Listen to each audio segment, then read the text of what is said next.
Students 100 calculus integral challenge के अंदर problem number 8 है। अब प्रॉब्लम नंबर 8 के अंदर देखिए y इन्वॉल्व है, लेकिन यहाँ पे भी dy है। अगर यहाँ पे y होता और यहाँ पे dx होता, it's mean y is a constant. लेकिन अगर सेम डेरिवेटिव और सेम y है तो same variable, it's called a variable. ठीक हो गया।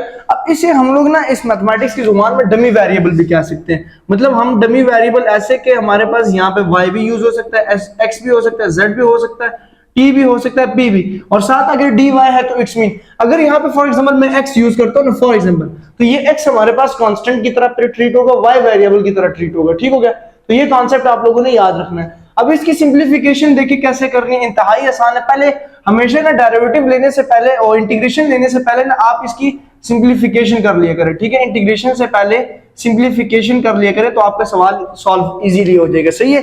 अब देखिए सबसे पहले इसके सॉल्यूशन की तरफ आते हैं। तो इसकी सॉल्यूशन में सबसे पहला काम हमने क्या करना है कि इंटीग्रेशन, ठीक है, अंडर रूट y को y से मल्टीप्लाई करो तो y की पावर 1/2 है और डॉट अंदर वाले y की पावर 1 है, और प्लस अंडर रूट 1 से मल्टीप्लाई हो जाएगा y की पावर 1/2 डिवाइडेड बाय y और dy। ठीक हो गया, ये चीज आ गया। अब नेक्स्ट स्टेप में हम लोग क्या करेंगे इसका कि इनकी बेसिस सेम है तो पावर्स ऐड हो जाएंगी। तो y की पावर 1/2 प्लस 1, 1/2 प्लस 1, तो 2 एलसीएम हो जाएगा 1 प्लस 2।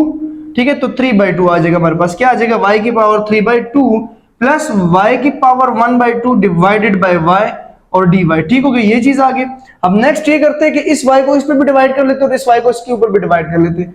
तो इंटीग्रेशन यहाँ पे आ जाएगा y की power 3/2 divided bye y plus, ठीक है, ब्रैकेट यूज कर लेंगे, dy है क्योंकि। ठीक हो गया, और y की power 1/2 divided by y dy।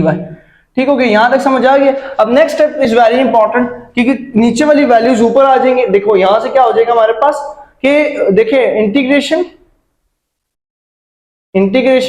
y की पावर 3/2 डॉट y की पावर -1। ठीक हो गया, मतलब ये भी ऊपर आ गया प्लस। ठीक है, फिर यहां पे भी y की पावर 1/2 डॉट y की पावर -1 ब्रैकेट क्लोज और dy। ठीक है, यहां से हमारे पास -1 आ जाएगा, -1। ठीक हो गया। अब इन दोनों की बेसिस सेम है तो पावर्स को ऐड कर लेंगे। इंटीग्रेशन y की पावर 3/2 -1 प्लस y की पावर 1/2 -1, ठीक है, dy। ठीक है, ये चीज आ गई। अच्छा, कुछ स्टूडेंट्स यहां पे पूछते हैं कि सर हम इसे डायरेक्ट इंटीग्रेट क्यों नहीं कर सकते, क्योंकि देखिए स्टूडेंट्स हमने वो जो रूल्स पढ़े थे ना, उन रूल्स को फॉलो करते हुए हम लोग इंटीग्रेट कर सकते हैं, उसके अलावा हम लोग नहीं कर सकते। डेरिवेटिव के अंदर हमारे पास कुछ बेनिफिट्स होते हैं, जैसे हम क्वोशिएंट रूल लगा सकते हैं, हम पावर रूल लगा सकते हैं, वो फला, लेकिन यहाँ पे इंटीग्रेशन के अंदर हम लोग रूल के मुताबिक ही चल सकते हैं। अब ये ऑटोमेटिकली हमारे पास क्या हो जाएगा, इंटीग्रेट हो सकता है, क्योंकि क्वेश्चन ईजी हो जाएगा। अब y की पावर 3/2 -1 करो जरा, 3/2 माइनस, ये कैलकुलेटर पे भी कर सकते हो। ठीक है, 2 एलसीएम 3 -2 तो 1/2 हमारे पास आ जाएगा। तो यहाँ पे क्या आ गया 1/2 और dy मल्टीप्लाई करो लो, इंटीग्रेट अलग कर लो। यहाँ पे भी इंटीग्रेशन y की पावर 1/2 -1। ठीक हो गया, 1/2 -1 तो 2 एलसीएम 1 -2 तो -1/2 आ जाएगा। तो यहाँ पे क्या गया -1/2 और dy, ये चीज आ गई। यहां तक कुछ समझ आई कि नहीं है आप लोगों के पास। अब इसके बाद हम लोगों ने क्या करना है, दो रूल्स, इसकी पावर -1 होगी है ना, y की पावर 1 -1।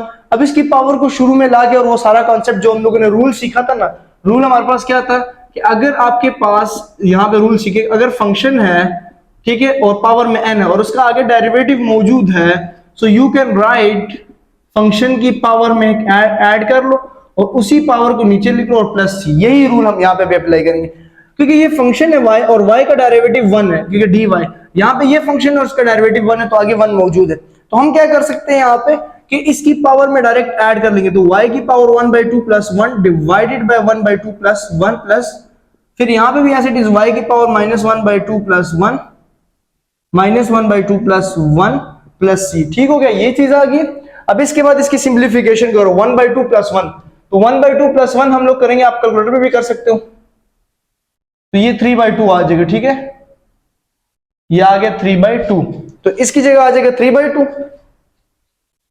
ठीक है, y is equal to 3/2 divided by 3/2।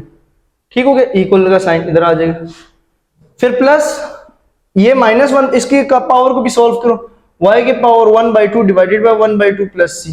अब इसकी सिंप्लीफिकेशन ये है कि डिवाइड को 2/3 कर लेंगे क्योंकि नीचे डिवाइड है, और y की power 3/2 plus 2 as it is आ जाएगा y के power 1/2 plus c। So final answer is 2/3 y के power 3/2 plus 2 under root y plus c।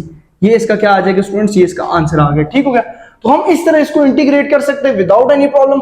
I hope आप लोगों को समझ आ चुकी है। प्रॉब्लम नंबर 8 100 कैलकुलस इंटीग्रल की। अब प्रॉब्लम नंबर 9 की तरफ आते हैं। प्रॉब्लम 9 जो है वो इंतहाई इजी है, लेकिन नेक्स्ट वीडियो के अंदर, क्योंकि मैंने 100 कैलकुलस डेरिवेटिव्स के ऊपर अलग एक वीडियो बनाई थी डेरिवेटिव के ऊपर, उस पर कोई रिस्पॉन्स नहीं मिला। अब हम 100 कैलकुलस इंटीग्रल के ऊपर वीडियो बना रहे हैं, हर प्रॉब्लम के ऊपर अलग अलग वीडियो। प्रॉब्लम 8 का प्रॉब्लम नंबर 9 की तरफ आते हैं।